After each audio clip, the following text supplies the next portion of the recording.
Madame Zsuzsana, thank you very much for this opportunity. For a long time, we have been hoping for a democratic or electoral revolution in Hungary. It is very interesting what you called it. What happened in your country? Well, what happened was definitely a landslide victory for the opposition in a critical election. We could call it an electoral revolution. Whether it will be a democratic one, I think the coming months will also need to attest to that. But the intention is definitely to move the country back towards a democratic path. So it was not only an election that decided about the government, but also was an attempt at a regime change. So indeed, the goal is systemic change. How did Magyar achieve victory? How did Orban, Russia, and Trump allow this? We know very well that huge geopolitical games were being played in Hungary. Yes, so Péter Magyar, ever since he entered the scene 2 years ago, has been in campaign mode. And the strategy that he chose was ultimately breaking with the practices of the old opposition. In fact, he did not try to negotiate, bargain with existing opposition parties, but he set out on his own path. He was campaigning online and on the ground, traveling around the country, engaging with people to an extent that was unprecedented in Hungary. He talked to their primary concerns and fears, which were not necessarily about the war, which the Orban government was putting at front and center, but much rather the economic situation, cost of living crisis, and the future of the country, the underfunded social system, healthcare, education. And this was a big shift compared to previous times because I would say up until like 2000, up until the COVID pandemic, the Orban government could rely on a relative economic success and economic legitimacy, and that was gone by now. The country could not recover from the economic consequences of the COVID pandemic. Inflation has been high, and that also resulted in really a cost of living crisis. That paired with the continued governmental corruption was a very fertile ground for discontent, even among people who had previously supported the Orban government, and Péter Magyar could tap into this. But also because he came from Fidesz, he was seen as a right-wing politician. So on the one hand, he was seen as credible, as acceptable, also for disillusioned voters of Fidesz who are right-wing conservative and would have never voted for the traditional opposition parties, the left and the liberals. So this helped Magyar to build a broader electoral coalition over time. And interestingly, by just doing his thing, not engaging with all the governmental smear campaigns, not entering the topics of the government where the government tried to put him in the corner, he actually managed to build an image that his drive is gonna carry through, that he's credible. And that was something that I think was missing from the opposition's agenda in the previous elections. So there are many factors, but ultimately it was a different campaign strategy than what we have seen before, whereas Fidesz ultimately did not adjust to the changing conditions. You know well that Viktor Orban was the main pillar and ally of Georgian Dream and our Russian oligarch. Dream directly supported Orban during elections, but despite Magyar's victories, they claim that Hungary is still their ally. Is it possible that Georgian Dream will also manage to find common ground with Hungary's new prime minister? That's very interesting. That nothing has particularly changed is the framing, because we hear this elsewhere as well, especially on the right, on the far right, saying that, well, ultimately still a right-wing conservative party is going to give the government of Hungary, whereas if we look back at the campaign, the Hungarian governing party Fidesz regularly called TISA a left-wing liberal woke party. So that is not true, but the contrast in the framing is very, very interesting. Whether the Georgian Dream could establish a relationship with Péter Magyar, ultimately I think yes, but it's not going to be the type of relationship that the governing party in Georgia had with Fidesz. That was an ideologically driven coalition where Fidesz indeed backed the Georgian Dream. We remember the last election that Orban was there the next day, and there was strong cooperation between the governments. I don't think that we see this continue in such a way. There will be a recalibration and the return to classic diplomacy, channels of classic diplomacy, which will be rooted in the Hungarian interest, which is not that of Russia. And this will, I think, shift the tone of the relationship at the foundational level. With Orban's defeat, his veto policy was also defeated, the one he used against Ukraine and to protect Russian officials. Orban was the main locomotive blocking sanctions, including those against Bidzina Ivanishvili and members of Georgian Dream. Will there be changes in this regard? I don't think that this veto policy that we have seen under Orban is going to continue. If the veto is not rooted specifically in Hungarian interests, then it will be dropped. And we start to see the signs of that when Ukraine is discussed, when Israel is discussed.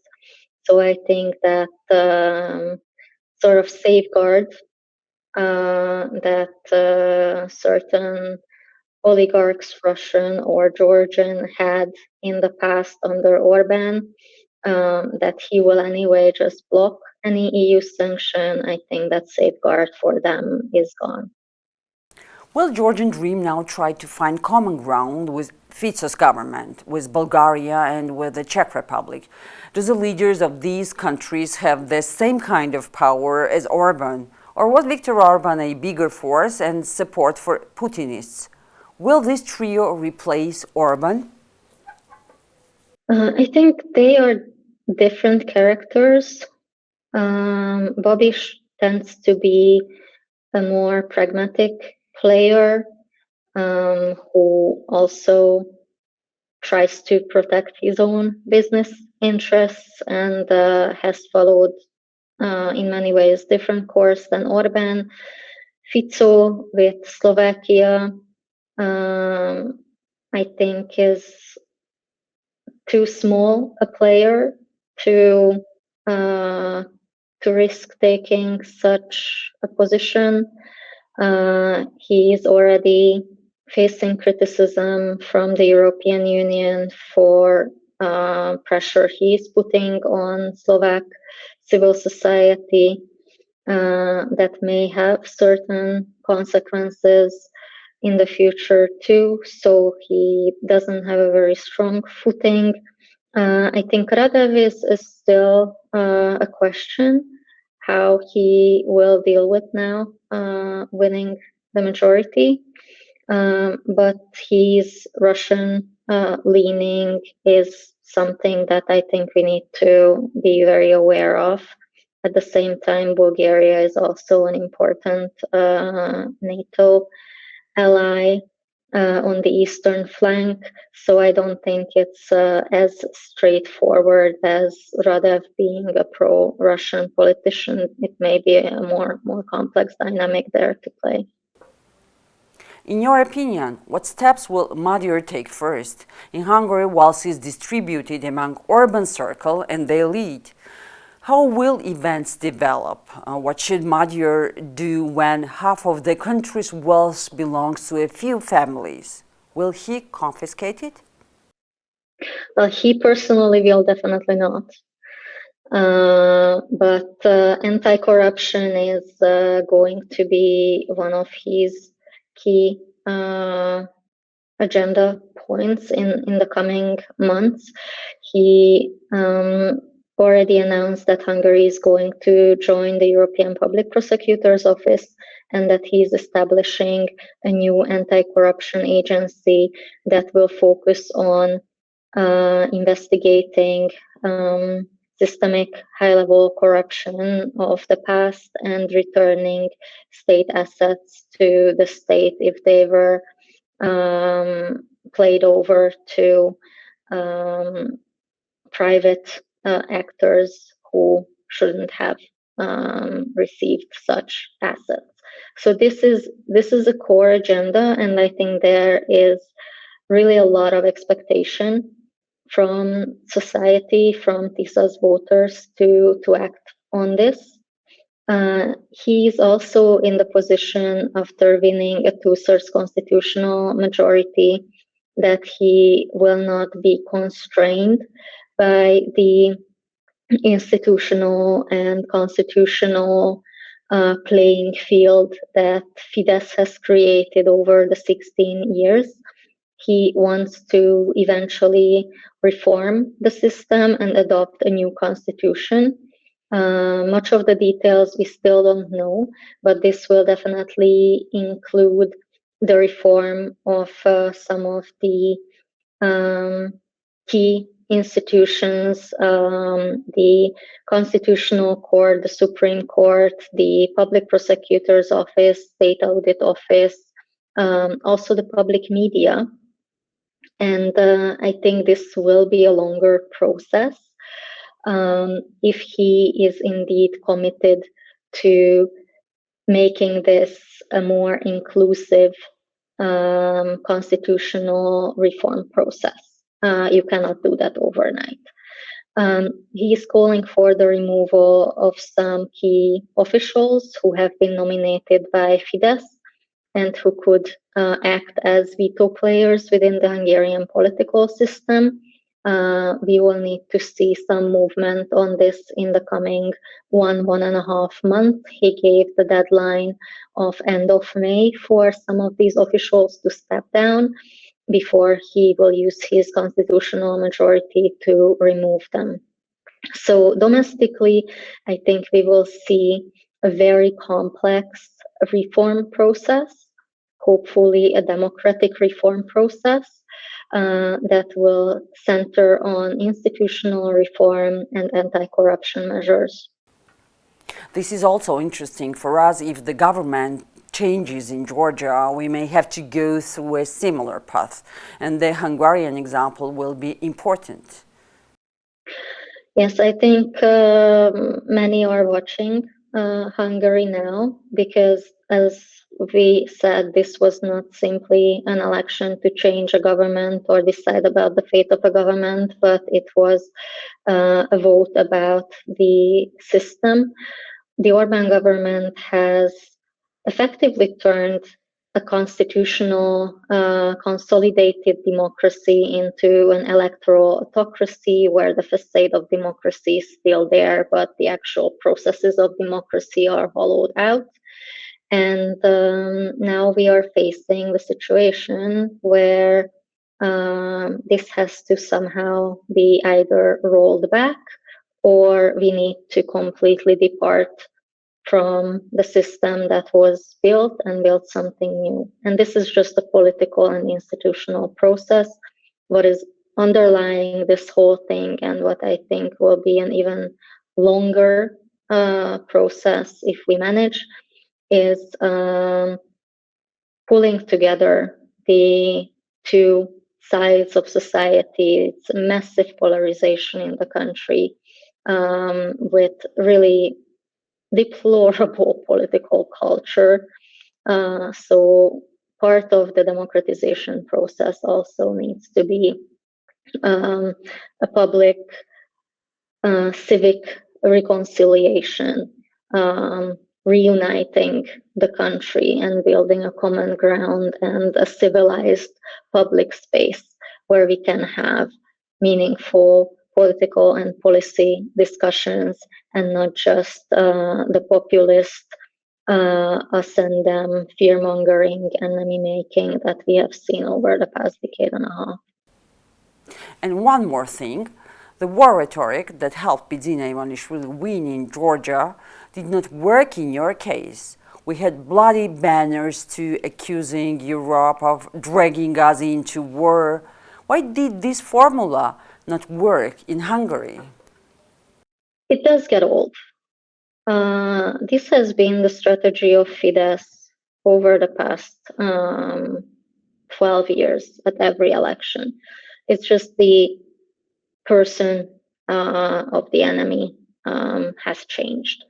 And what worked maybe in 22 at the start of the full-scale invasion of Ukraine by Russia no longer managed to broaden the camp. It still mobilized the camp that Fidesz had, but it didn't manage to broaden it, whereas addressing people's direct existential concerns, socioeconomic concerns, managed to actually build a broader base. And this shows that even though Fidesz managed to capture the state, it managed to capture and dominate the media, it did need economic legitimacy as well to sustain and broaden its support.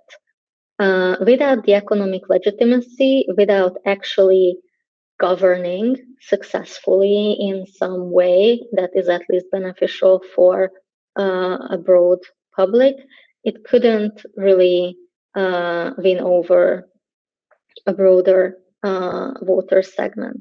And this we particularly have seen in the youngest generation of voters. People under 30 were absolutely not open to Fidesz's warmongering propaganda. They overwhelmingly voted for Tisza. And they are the ones who have not seen progress in the past few years. In economic terms, they are just starting their lives, and they don't think that the Fidesz government is able to deliver on that. So I think that was a big factor in the end. Thank you very much for this insightful interview. Thank you very much.